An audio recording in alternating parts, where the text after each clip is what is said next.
Good evening. I hope you're well. Peace and blessings. This is Lou Martin, and I wanted to get on and share some very important and moving messages that I've been receiving this day on July the 4th, 2025. So, if you're celebrating in America, happy Independence Day. Um, a lot to share here, so I hope you're well. Let me share the screen. We will dive in.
Beautiful. So just take a deep breath into that.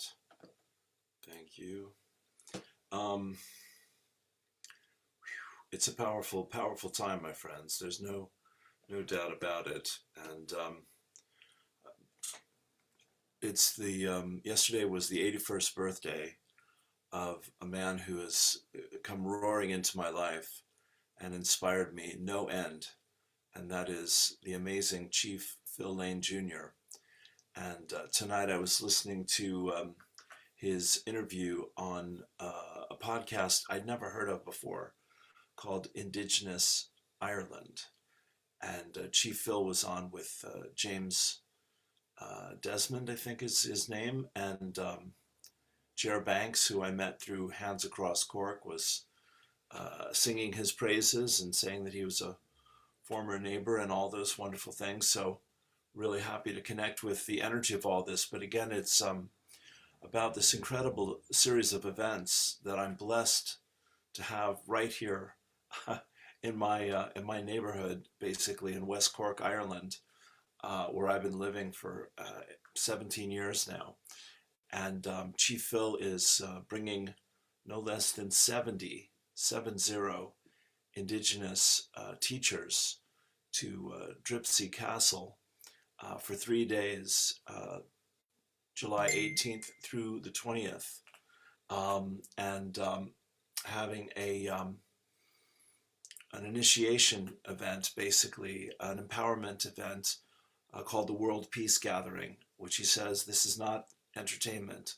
This is doing the work of sacred activation, is the term I'm going to put to that.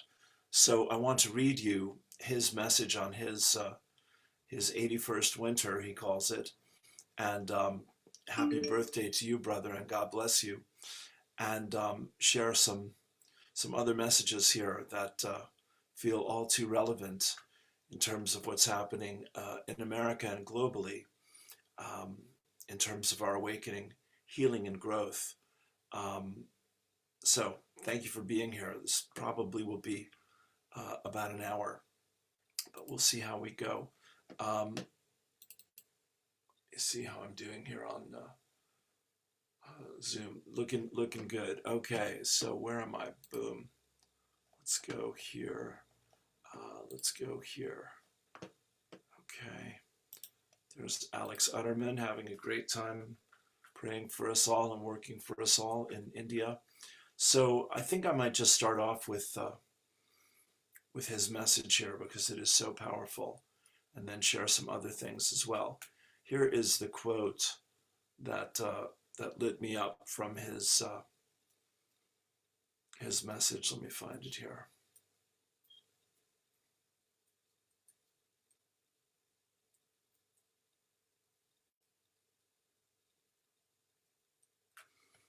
Let me reload one more time.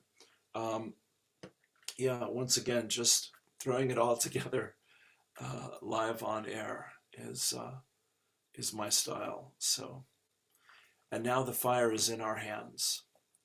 Let us walk the red road. Let us become the living proof that another world is possible, not someday, but now, in our lifetimes, on this sacred Mother Earth, with these hands, with these prayers, and this love. So even if we are few and our resources are limited, let us not be afraid, because the sacred power that guides us, the power of Wakantanka, the power of the white buffalo calf woman, of our ancestors and the sacred pipe, is limitless in range and incalculable in its potency. Yes, we will face fierce resistance. Every step forward will be met with opposition, but invisible spiritual forces, those known and unknown, seen and unseen, are rushing to our aid. We are not alone. Let the new systems we build be rooted in love, not fear, in reciprocity, not exploitation, in spiritual knowledge, not material power. Let us become the living proof that another world is possible, not someday, but now in our lifetimes, on this sacred Mother Earth, with these hands, these prayers, and this love. And now the fire is in our hands. Let us walk the red road together, Matakwe Asen, all my relations. Reflections completing my 81st winter, July 3rd, 2025, Chief Phil Lane. Take a deep breath. That is a brief excerpt.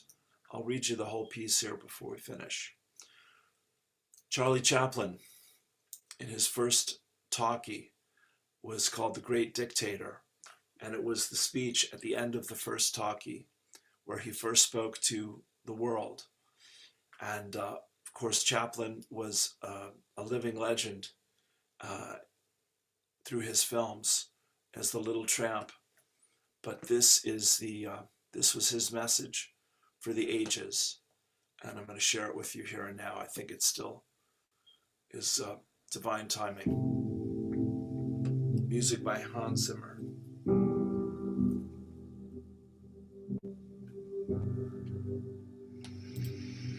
I'm sorry, but I don't want to be an emperor.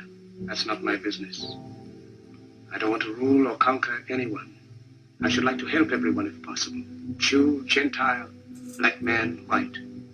We all want to help one another. Human beings are like that. We want to live by each other's happiness, not by each other's misery. We don't want to hate and despise one another. In this world, there's room for everyone, and the good earth is rich and can provide for everyone. The way of life can be free and beautiful, but we have lost the way. Greed has poisoned men's souls, has barricaded the world with hate, has goose-stepped us into misery and bloodshed. We have developed speed, but we have shut ourselves in. Machinery that gives abundance has left us in want. Our knowledge has made us cynical, our cleverness hard and unkind. We think too much and feel too little. More than machinery, we need humanity. More than cleverness, we need kindness and gentleness. Without these qualities, life will be violent, and all will be lost.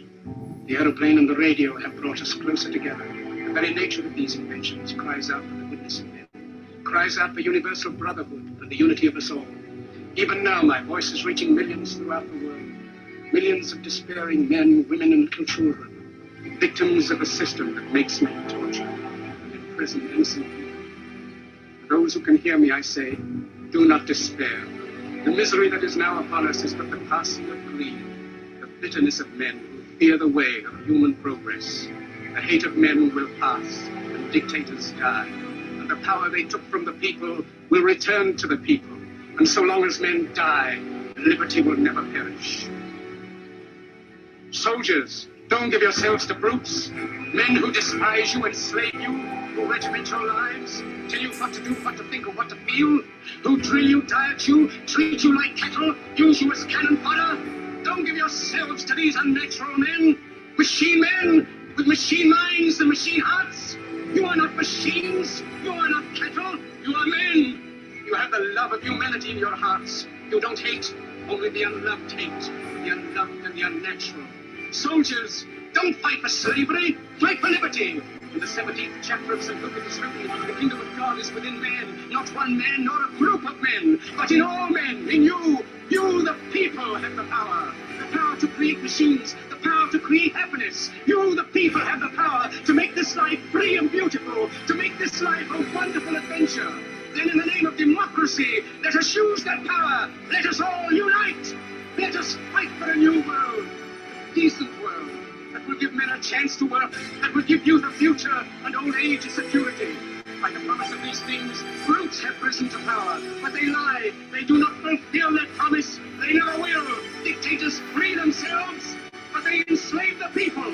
Now let us fight to fulfill that promise. Let us fight to free the world, to do away with national barriers, to do away with greed, with hate and intolerance.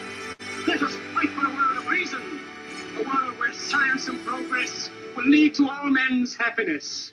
Soldiers, in the name of democracy, let us all unite!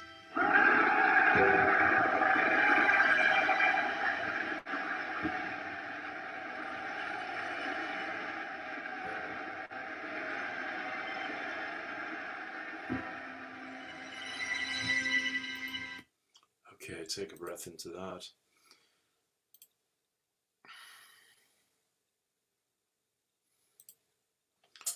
All right, my friends. So that's the great Charlie Chaplin. I've got some Peter Gabriel. Here's Marianne Williamson. Hello, everybody. Here's to July 4th.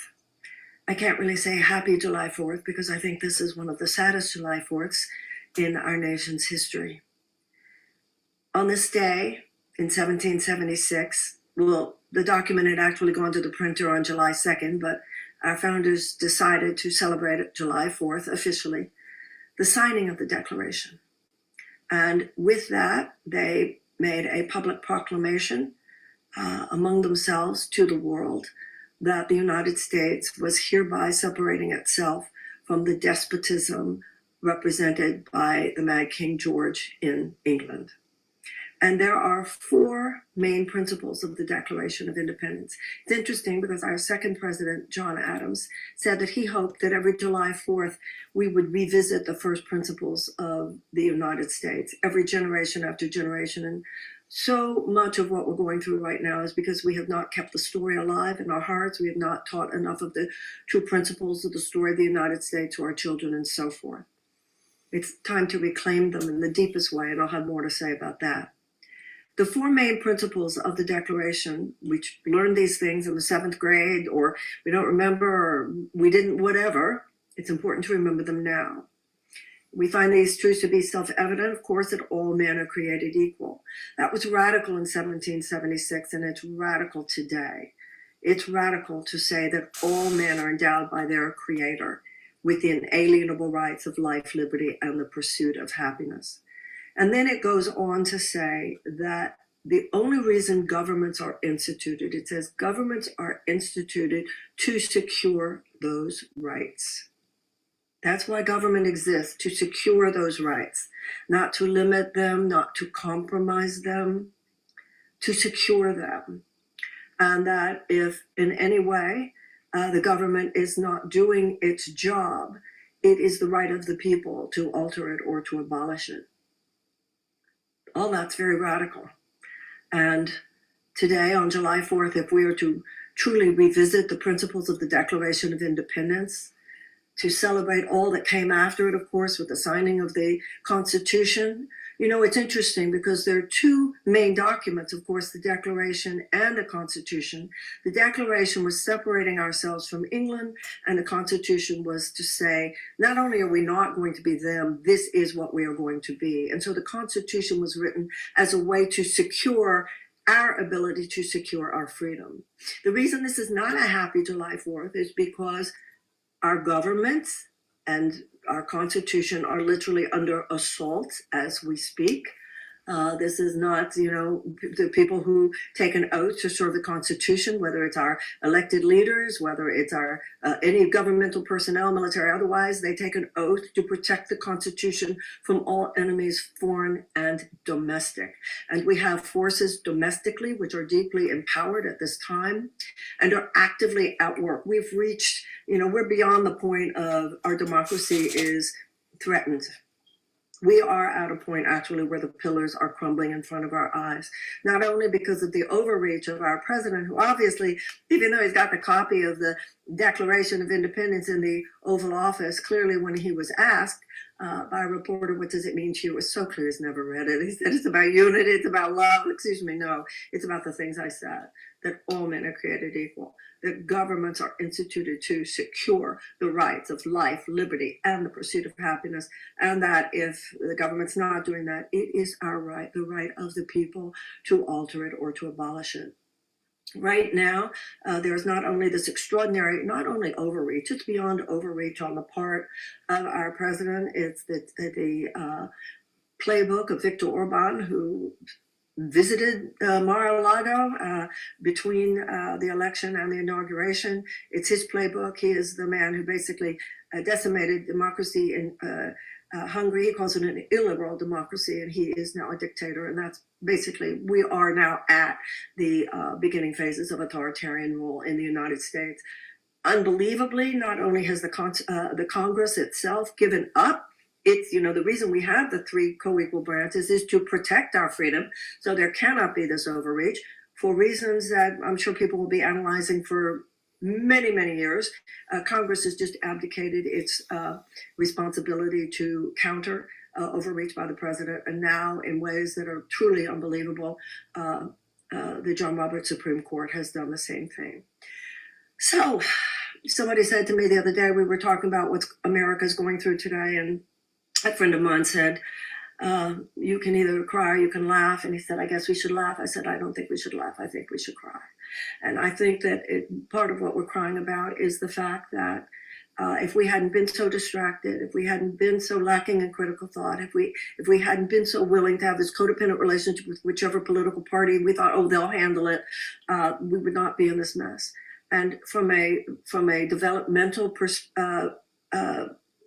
perspective, which I will be talking about a lot more in the weeks and months ahead. We must become now the people who, had we been before this, would never have happened. The story is not over. Not in terms of the great work of evolution, and I don't think in terms of the great work of the American soul, the American spirit. Our democracy is in demolition mode right now, and the people who are intent on doing this, whether it has to do with the Kurdish Yarvan forces, whether it has to do with Christian nationalists, white, whomever, they're succeeding beyond our wildest nightmares. But we're not done, and the important thing to do on this July 4th is to rededicate ourselves. To be very clear, not on our watch. We're not going to have a revolution against King George. That's not in any way the answer. This has got to be a non-violent political revolution, a non-violent political stand. And each and every one of us will be shown what our part is. I think today, one of the most important things we can say to each other is, my God, don't cave. It's just heartbreaking to watch universities that have caved, big media companies that have caved, law firms that have caved. You and I can't cave. We'll be shown what to do. We have to be the immune cells. We have a very, very wounded democracy right now.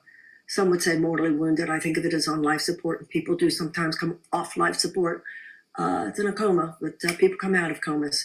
But if any of that's going to happen, it's because of you and me. There are some elected leaders doing good stuff, what they can. There's so much to discuss, so many aspects of this. But right now, let's just concentrate on you and me. And what each and every one of us, the part each and every one of us have to play. You've heard me say it before. Gandhi said, when asked who was the leader of the Indian independence movement, he said, the small, still voice within. Gather your forces. We're all recalibrating. Profound changes are going on inside all of us. We have to be different people to be able to pull off what needs to happen now.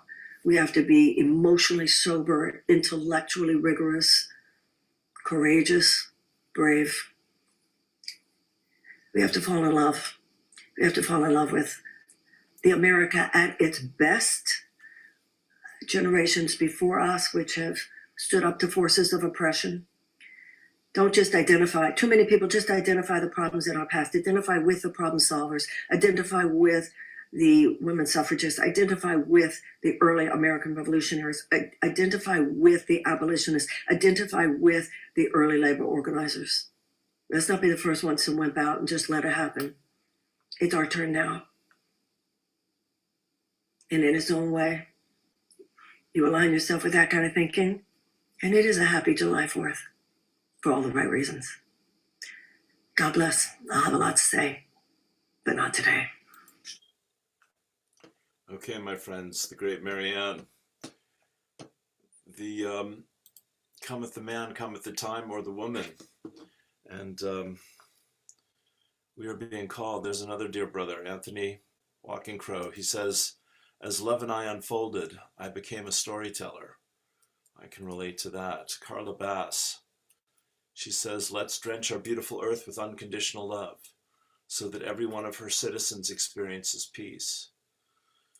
Mickey Willis, on July 4th, 1776, the Declaration of Independence boldly proclaimed that all men are created equal and endowed with the unalienable rights of life, liberty, and the pursuit of happiness. It was a revolutionary statement declaring that human beings, let me just get a little, declaring that human beings are not the property of kings, corporations, or empires. It laid the spiritual and moral foundation for what could become a free and self-governing people. But today we must ask, are we living up to the truth we once dared to declare? Are we willing to confront the hypocrisies and betrayals that stain our origin? Can we still kindle the flame of freedom, not just for ourselves, but for everyone? To the awakened, the 4th of July is a call to radical accountability. It reminds us that freedom is not granted by governments. It is claimed by individuals, brave enough to resist tyranny in all its forms, political, technological, psychological, and spiritual.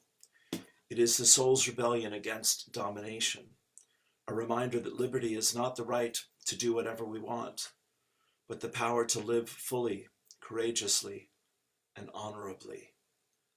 America will regain her independence once more. Nikki Willis, take a breath into that.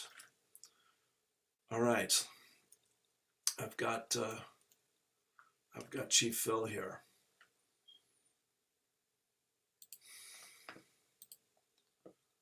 I'm going to share that with you, and it's going to rock your world.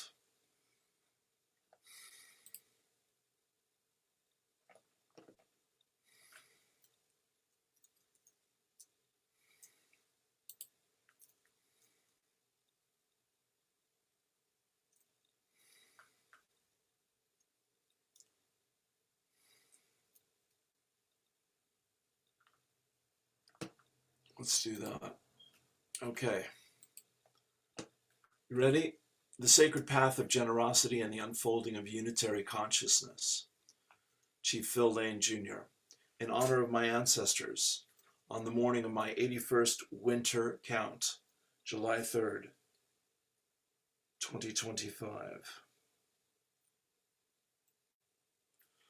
This morning, as the sun rose above the eastern horizon, and the songs of the birds gave praise to our Creator, I sat quietly in prayer. I called upon the wisdom of those who have walked the red road before me, my mother and fathers, my aunts and uncles, my grandmothers and grandfathers, both blood and hunka, whose footprints remain etched in the sacred memory of the land and the marrow of our bones. With all that is unfolding around us, wars of spiritual sickness, politics of division, relentless ecological collapse, I asked from the depth of my being, what is the best path forward through these deeply challenging times? As I reached out in this way, I felt called to pick up the sacred words of my Unki, Ella Deloria. When I opened her book, my eyes were immediately drawn to a powerful teaching from one of our Inktanwan grandfathers. This learning carried the scent of sage and the breath of ancient fires.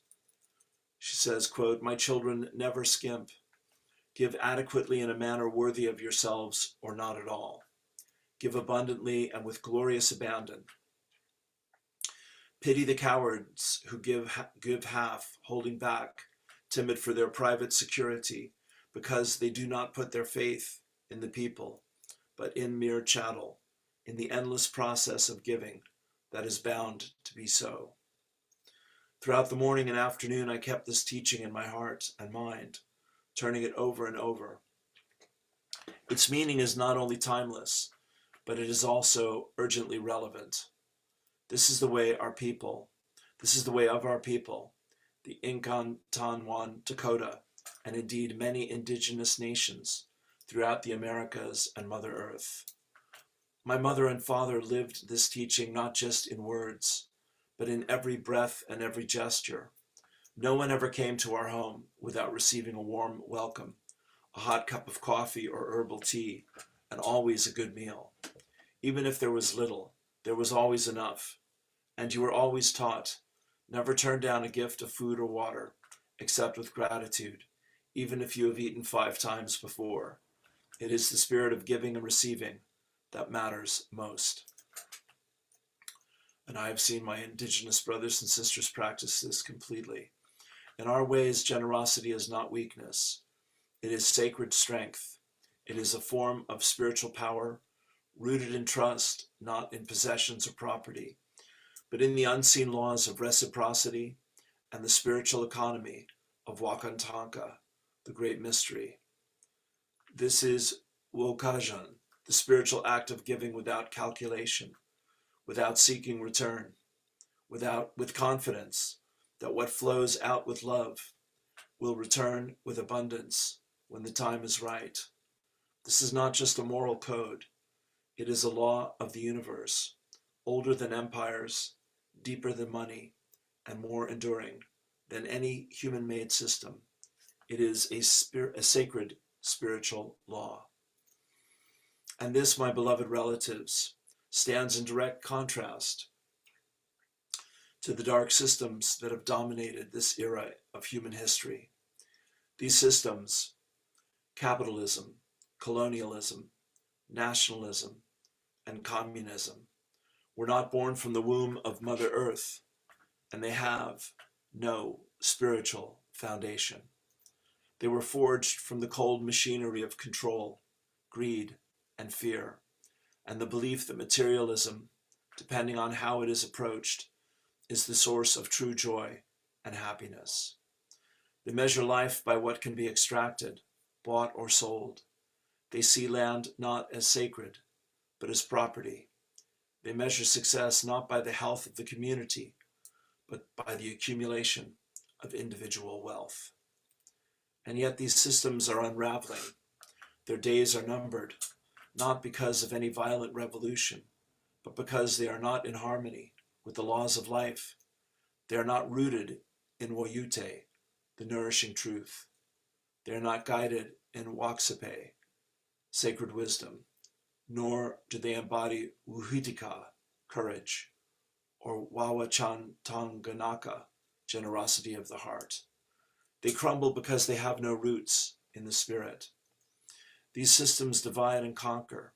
They thrive on gossip, backbiting, jealousy, and internalized oppression, what some call lateral violence. These are not just personal flaws. These are spiritual illnesses, and they are contagious if not addressed with ceremony, prayer, and truth-telling. But let us remember, all the darkness in the universe cannot extinguish the light of a single candle. Darkness is not a force. Darkness is simply the absence of light, just as ignorance is not a presence. It is the absence of knowledge. When we light even one small flame of spiritual truth, it can guide an entire people home. This is not the time for despair. This is the time for sacred clarity. As we stand now at the threshold of a new day, a day long promised by the elders and foreseen in the sacred prophecies, we are not being asked to fight with the tools of the old world. We are being called to embody a higher consciousness, a more profound knowing, a more courageous love. We are being asked to live unitary consciousness, rooted in justice, not judgment, in unity, not uniformity, in truth, not ideology. Let us be clear. This transformation is not cosmetic. It is not a reform. It is an organic change, a purification of the heart, and a return to the sacred circle of life. It cannot be forced from the outside. It must arise from within. As our ancestors taught us, actual change begins in the inner world. A person who cannot govern their tongue cannot lead others. A person who cannot sit in silence cannot speak the truth. A person who cannot forgive cannot heal. Let us return to the red road, the sacred path that teaches us to walk in beauty, balance, humility, and reverence under all conditions. Let us reject the sickness of prejudice and the poison of the ego. Let us remember the eternal truths. The hurt of one is the hurt of all. The honor of one is the honor of all. We must not judge others by skin color, status, wealth, or affiliation. These are temporary garments. What endures is the spirit, and every spirit is sacred. It is time now for us to purify our sacred circles. Let the backbiting end. Let the gossip end. Let the harsh looks and cruel words disappear. Let the slander be burned away in the fires of truth and compassion. The dawn is already broken. The day that shall not be followed by night has begun. The prophecies, yes, the sacred promises, are being fulfilled. just as our elders said they would be. So even if we are few and our resources are limited, let us not be afraid, because the sacred power that guides us, the power of Wakantanka, the power of the white buffalo calf woman, of our ancestors, and the sacred pipe is limitless in range and incalculable in its potency. Yes, we will face fierce resistance. Every step forward will be met with opposition, but invisible spiritual forces, those known and unknown, seen and unseen, are rushing to our aid. We are not alone. Let the new systems we build be rooted in love, not fear, in reciprocity, not exploitation, in spiritual knowledge, not material power. Let us become the living proof that another world is possible, not someday, but now, in our lifetimes. On this sacred Mother Earth, with these hands, these prayers, and this love. And now the fire is in our hands. Let us walk the red road together. Mitakuye Oyasin, all my relations. Reflections completing my 81st winter, July 3rd, 2025. Take a deep breath.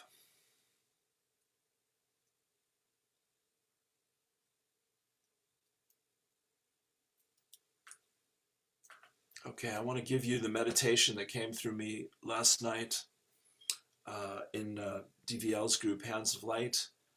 This is about 10 minutes, and it's Heal the World. Recording is on. Did you hear that? Yeah. Okay, go. Okay. Thank you. All right, everyone. Thanks for being here. What a beautiful, beautiful session. So it's my pleasure to channel meditation here from my guides, and we've really entered a deep place in our heart in this conversation. So again, it's a pleasure and an honor to be with you in this way. Thank you. Go ahead and close your eyes, turn within, take a deep breath. All right, God bless you, dear friends. Let's go. Here we are.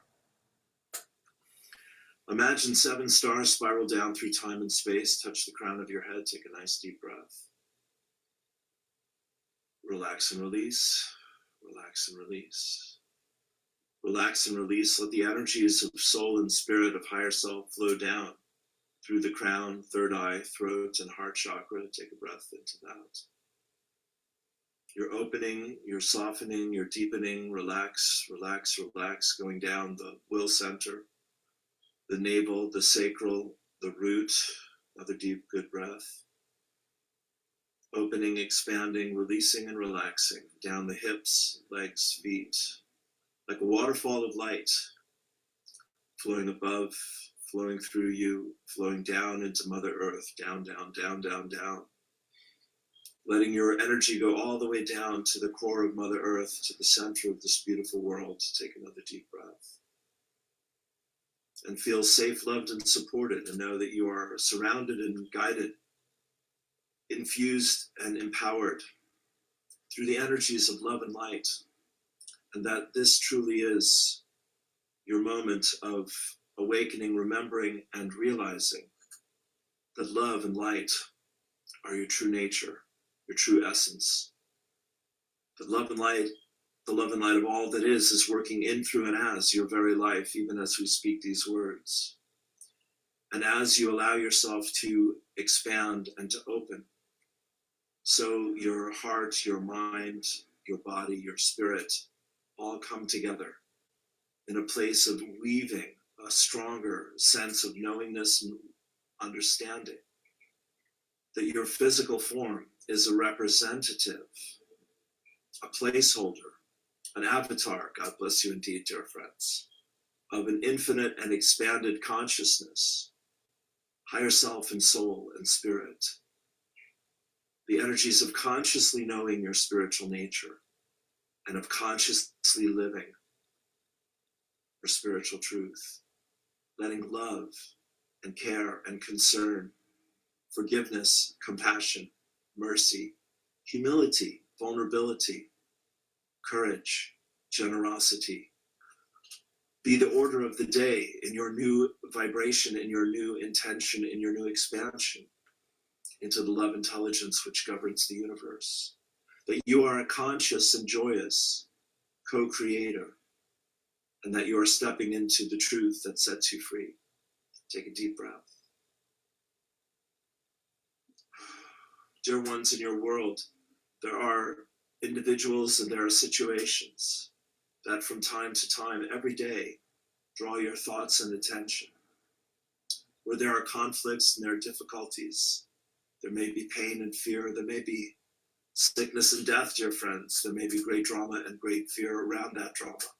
But you, as the love and light of all that is, have the ability and the power to infuse into any situation or circumstance in accordance to the free will of everyone involved through the higher self, your grace, your peace, and your wisdom.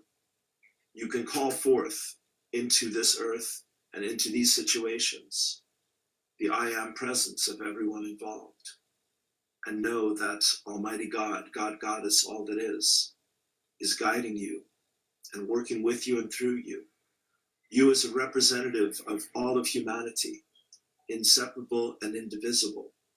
You as a spiritual being, perfect, whole, and complete, can stand in the midst of any drama or any crisis, and you can be that peace, and you can call forth healing and hope and forgiveness and mercy and compassion and the light of truth and the peace and grace of love itself. Take a deep breath.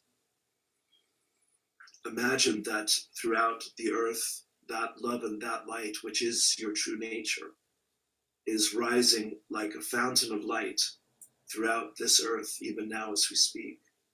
And that you and the other light workers, the other way showers, the other beings of light, are even now seeding this earth with the healing, the compassion, and the mercy that humanity is crying out for and calling out for. Take a deep breath. And from that light, let the waters of healing begin to flow, perhaps through tears not of sorrow now, but tears of sorrow that turn to joy. And where there was a desert, now there is a stream, and a beautiful rain, cleansing, purifying, nurturing, nourishing, bringing the light, bringing the life, bringing the hope back to the earth, throughout this beautiful planet, and also the hearts of humanity, seeing you, sensing you, feeling your presence, and all the angels that are here and working with you and through you, celebrating the awakening of this powerful earth and celebrating the awakening of you as a spiritual being, completing one human experience and beginning a new one, the dawning of a new day, taking your power back, being the answer. Gandhi says, be the change you want to see in the world, so you become that which you're asking for others to help you believe in. You become that which your heart knows to be true. You become that which your soul calls you to bless this earth and to sing the song of freedom and to embrace the human heart that is everywhere, opening wide. Take a deep breath. And feel a song of joy, of celebration. It may start slowly and gently, perhaps even as a hum at the edge of your hearing. But that song of hope and love in your heart, in your soul and spirit, as one, uniting and embracing the earth, begins to rise and expand. And you hear the music of the spheres, and you sense in the cells of your own physical form the love and light of all that is pouring through you, lifting you up, releasing the past, healing the pain, opening the doorway of forgiveness. Take a deep breath.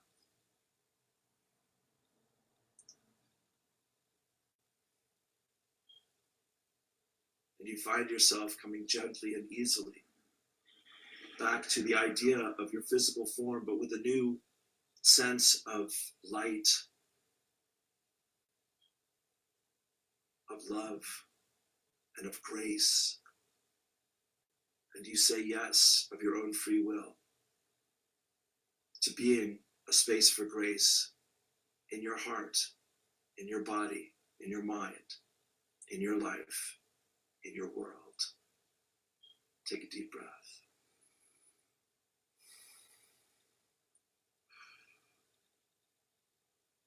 Not too good to be true, dear friends, but good enough to be true for you who know who you are and why you have come to this magnificent world. The darkness is ending, the light is returning, the pain is releasing, the healing has begun. You stand in the breach between heaven and earth as a bridge of love and light.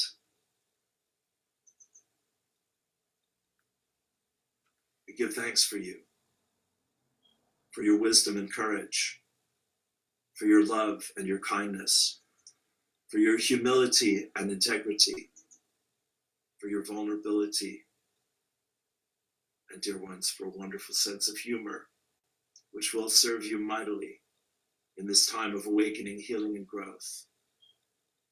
Be at peace, all is well.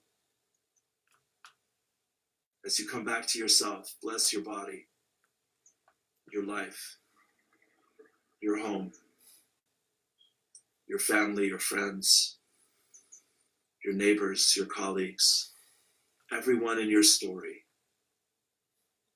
They're there for a good purpose, dear friends. Let your hearts be free. And know that we are with you each and every step of the way. Higher self, soul, and spirit, your guides, guardians, teachers, and friends. We surround you with the love and light of all that is, above and below, to the left and right, before, behind, within, and all around. We say to you, brother and sister, peace, peace, peace. Okay, take a deep breath into that. Well, that was a joy to get to share that, and thanks again to DVL and the Hands of Light group there. The heart of the matter, my friends, is the heart of the matter. I want to finish up here with Peter Gabriel and his great song. This is San Jacinto. And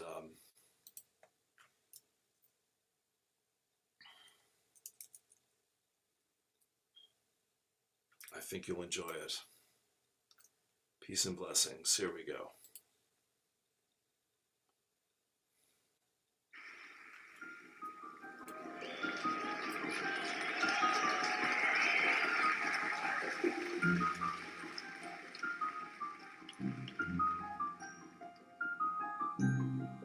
Thick cloud, steam rising, hissing stone on sweat lodge fire.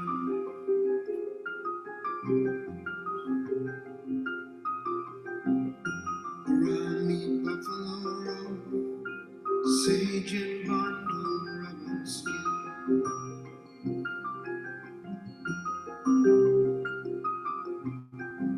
Outside, cold air, stand and wait for rising sun.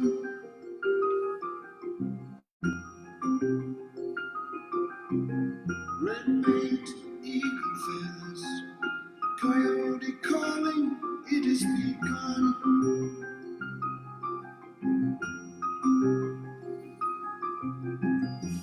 Something moving in, tasting in my mouth and in my heart.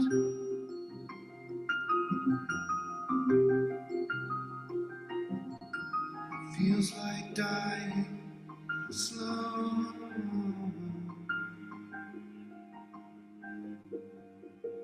Letting go of life.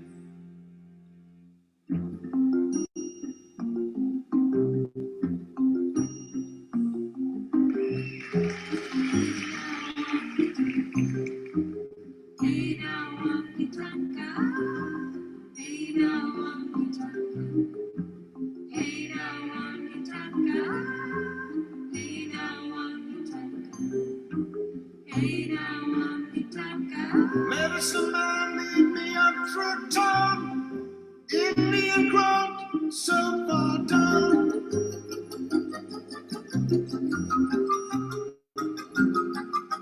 Cut up night, each house a ball. Kids wearing water wings, drinking cool.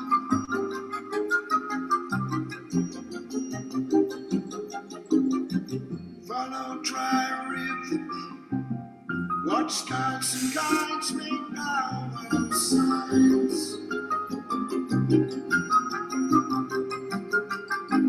Past Geronimo's disco, Simmon's steakhouse, right in the tree.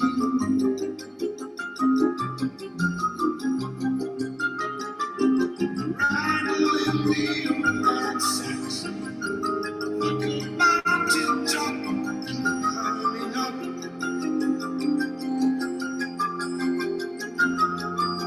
Way above us the desert snow, white wind.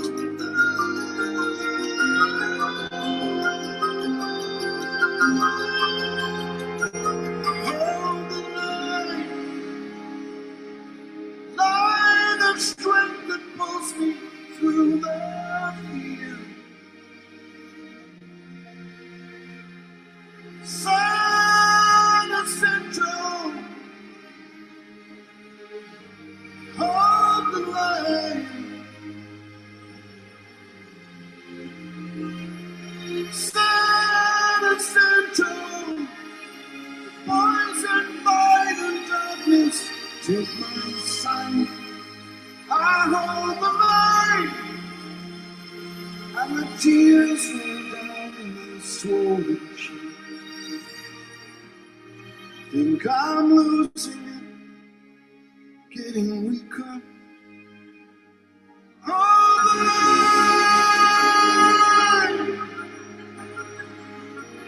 hold the line.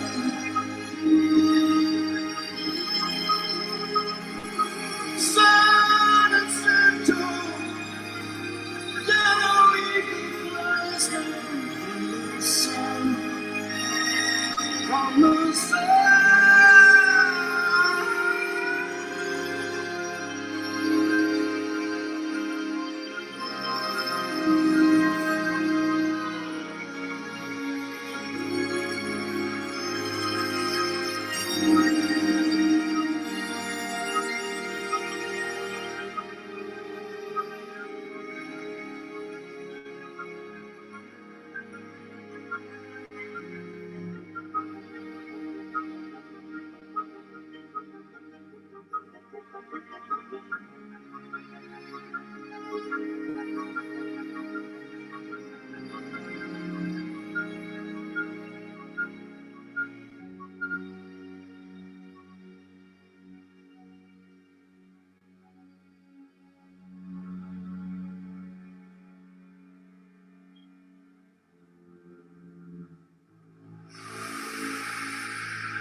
We will walk on the land. We will breathe of the air. We will drink of the stream. We will live. Hold the line.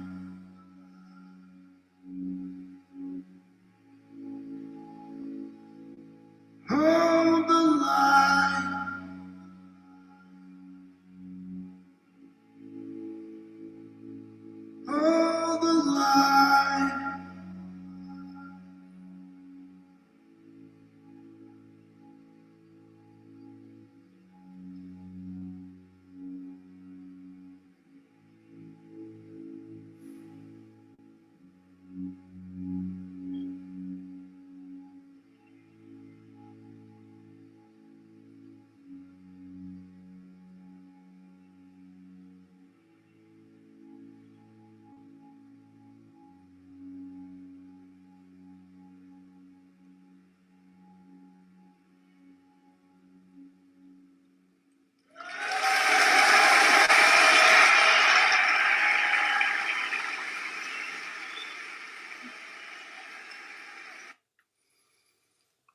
friends. Thank you for being here with me. It's quite a journey tonight. We started with Eric Whitacre's Sing Gently, and we did an excerpt from Chief Phil Lane's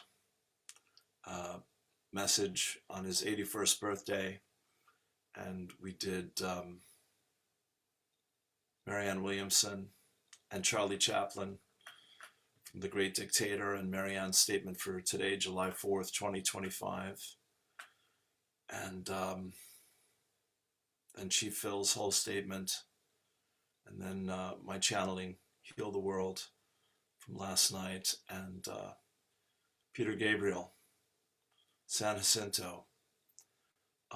So you can hear that song is Native American, it's indigenous, and it's written from the point of view of someone seeing himself separate from the world that he lives in, alienated, and then he goes through the initiation, the vision quest, crying for his vision, being bitten by the rattlesnake, and being left on the mountain to find his way through the night and back to the village and his survival. That's the way it works. It's the hero's journey. It's the going out and it's the coming back. And for a lot of us, we've been going out throughout this lifetime. And now it's the great return. So what we've been preparing for is upon us. And many of the teachers that I listen to and study with are saying things like, we've been preparing for this time for hundreds of lifetimes.